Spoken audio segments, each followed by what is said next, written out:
En Mateo capítulo 3 se nos presenta a un personaje muy particular del Nuevo Testamento, Juan el Bautista. Se nos resume su ministerio y también su vestimenta, pero vamos a ver en este video que él no era el único profeta que se vestía de esa manera. También en el Antiguo Testamento había un profeta en el pueblo de Israel que usaba una vestimenta muy similar. También en este capítulo 3 se nos cuenta que los cielos fueron abiertos en el bautismo de Jesús y de que allí hubo una manifestación de toda la Trinidad. El capítulo 3 se basa básicamente en el ministerio de Juan el Bautista y el bautismo de Jesús, en donde se enfatiza la persona, el mensaje y la profecía de Juan el Bautista y su mensaje a los fariseos y saduceos. La segunda parte se centra en el bautismo de Jesús, en donde los cielos son abiertos y donde hay una manifestación trinitaria en el bautismo de Jesús. Podemos dividirlo de los versículos 1 al 12, en donde se centra en el ministerio de Juan el Bautista, y de los versículos 13 al 17, en donde se relata el bautismo de Jesús. En la primera parte del capítulo 3 se nos resume el ministerio del Juan el Bautista, y dice así. Mateo 3, 1 al 12 dice lo siguiente. En aquellos días se presentó Juan el Bautista proclamando en el desierto de Judea y diciendo: Arrepiéntanse, porque el reino de los cielos se ha acercado. Porque este es aquel de quien habló el profeta Isaías cuando dijo: Voz del que clama en el desierto, preparad camino del Señor, enderezad sus sendas. Y Juan estaba vestido de pelo de camello y tenía un cinto de cuero alrededor de sus lomos, y su comida eran langostas y miel silvestre. Acudía a él gente de Jerusalén, de toda Judea y de toda la región del Jordán, y eran bautizados por él en el Jordán, confesando sus pecados.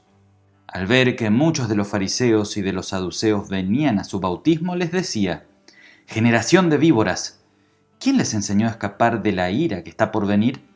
Hagan, pues, frutos dignos de arrepentimiento, y no piensen dentro de ustedes mismos: A Abraham lo tenemos por padre. Porque yo les digo que Dios puede levantar hijos a Abraham aún de estas piedras. El hacha ya está lista a la raíz de los árboles. Por tanto, todo árbol que no da buen fruto es cortado y echado en el fuego. Yo a la verdad los bautizo en agua para arrepentimiento, pero el que viene después de mí, cuyo calzado no soy digno de llevar, es más poderoso que yo, y él los bautizará en Espíritu Santo y fuego. En su mano tiene la horquilla para aventar y va a limpiar su arado. Recogerá su trigo en el granero, pero la paja la quemará con fuego que no se apaga. Los personajes que se presentan aquí son los siguientes. El protagonista es Juan el Bautista, y los personajes principales son la gente que acudía a él, los saduceos y los fariseos. Esta sección la podemos dividir en dos grandes partes. La primera parte habla acerca de Juan el Bautista, su mensaje, la profecía, su vestimenta y el impacto de su ministerio. Y en la segunda parte, el evangelista se centra en el mensaje hacia los fariseos y saduceos. En el versículo 1 se nos presenta el protagonista de este capítulo, Juan el Bautista, y el lugar donde llevaba a cabo su ministerio, en la zona desértica de Judea. Juan el Bautista era hijo del sacerdote Zacarías y de Elisabet. Lucas capítulo 1, versículos 5 y 6 y el 13 nos detalla el origen de Juan el Bautista. En los días de Herodes, rey de Judea, había un sacerdote llamado Zacarías de la clase de Abías, cuya esposa Elisabet era descendiente de Aarón. Ambos eran íntegros delante de Dios y obedecían de manera irreprensible todos los mandamientos y ordenanzas del Señor. El ángel le dijo: Zacarías, no tengas miedo, porque tu oración ha sido escuchada. Tu esposa Elisabet te dará un hijo y tú le pondrás por nombre Juan. El nombre que recibió Juan era Juan el Bautista, por cuanto su ministerio consistió en guiar a las personas al bautismo de arrepentimiento con agua, fue que recibió el apodo de Bautista. También en el versículo 1 se nos menciona la ubicación del ministerio de Juan. Él no ejercía su ministerio en una ciudad determinada, sino en medio del desierto de Judea. También los profetas del Antiguo Testamento solían usar el desierto como lugar de ministerio. Por ejemplo, Elías en 1 Reyes 19, versículos 4 al 8. Y también se resume de una manera bien breve el mensaje de Juan el Bautista. Y este mensaje de Juan consistía en dos partes. Arrepiéntanse porque el reino de los cielos se ha acercado. El mensaje de arrepentimiento era característica de los profetas del Antiguo Testamento. Este llamado al arrepentimiento implica un cambio de rumbo. No es simplemente darse cuenta de un error. Es una confrontación del pecado. Por ejemplo, como vemos en Mateo 3, 7 al 10. Allí podemos observar cómo el mensaje de Juan era directo y duro.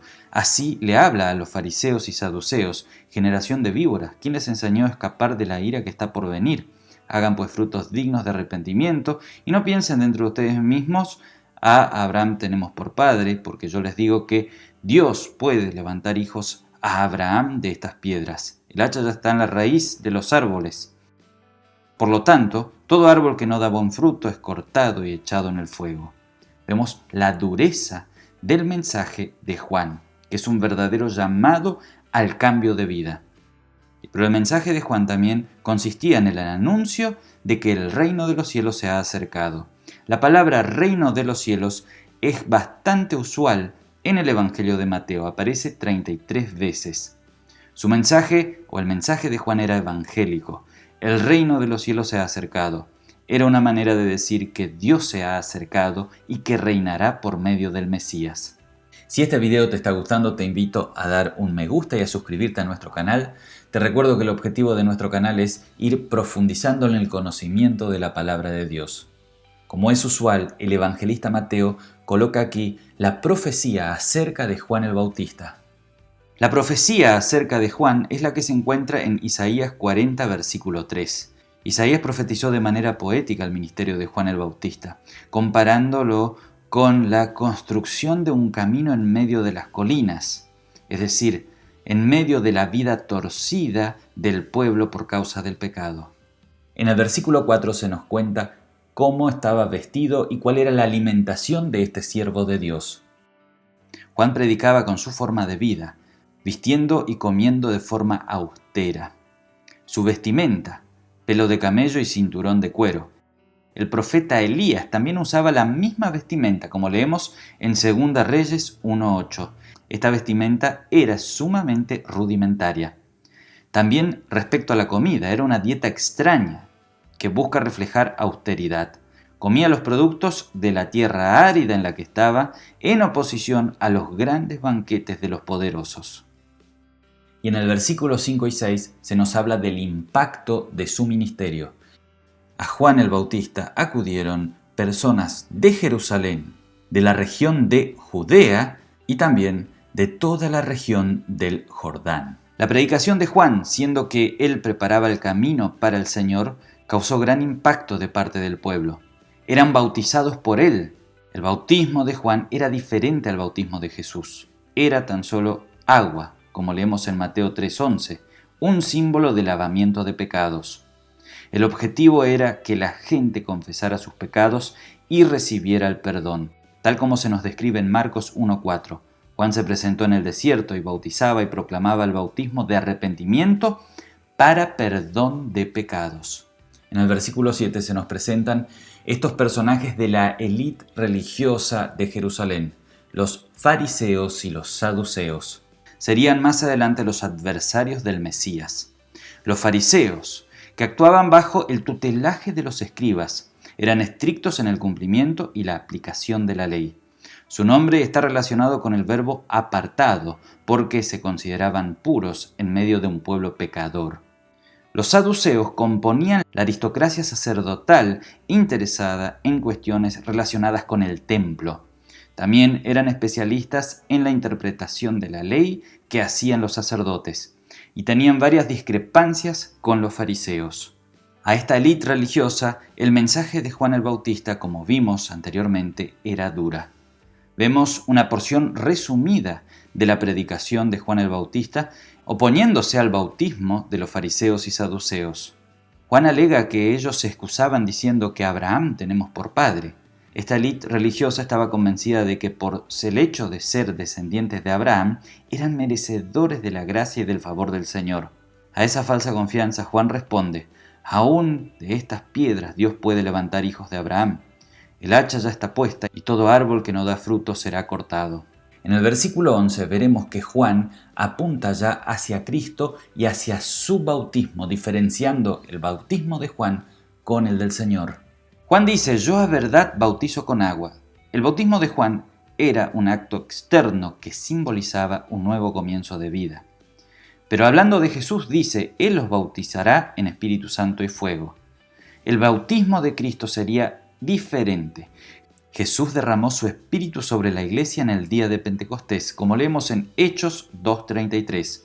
Y junto con la predicación, los apóstoles conducen a las personas a nacer de nuevo por obra de Dios en el bautismo para recibir el Espíritu Santo. Esto lo leemos en Hechos 2:38. Allí dice: Pedro les dijo: arrepiéntanse y bautícense todos ustedes en nombre de Jesucristo para que sus pecados les sean perdonados. Entonces recibirán el don del Espíritu Santo. Y Cristo mismo prometió que todo cristiano nacería de nuevo del agua y del Espíritu, como leemos en Juan 3, 5 y 6. Allí el Señor dice: Jesús respondió: de cierto te digo que el que no nace de agua y del Espíritu no puede entrar en el reino de Dios. Lo que nace de la carne, carne es, y lo que nace del Espíritu, Espíritu es. Juan, hablando del Mesías, también dice que él no es siquiera digno de llevar su calzado. Llevar el calzado, atar y desatar correas en las sandalias era un trabajo propio del esclavo. Juan está diciendo que ni siquiera es digno de ser siervo de Cristo. El ministerio de Juan, que no pasó desapercibido, es tan solo una sombra del gran ministerio de Cristo. Y el versículo 12, la última porción que se refiere a este ministerio de Juan, habla del mensaje de juicio y que Cristo va a ser realmente aquel que va a separar los verdaderos cristianos de aquellos que no son creyentes. Tiene la horquilla para aventar y va a limpiar su arado. Juan menciona aquí que Cristo será quien verdaderamente juzga. Él separará la paja del trigo. Los creyentes serán salvos, entrarán al granero, y los que rechazan a Cristo serán condenados al fuego eterno. Y en la segunda parte del capítulo 3 se nos muestra y se nos describe el bautismo de Jesús y lo que sucedió allí.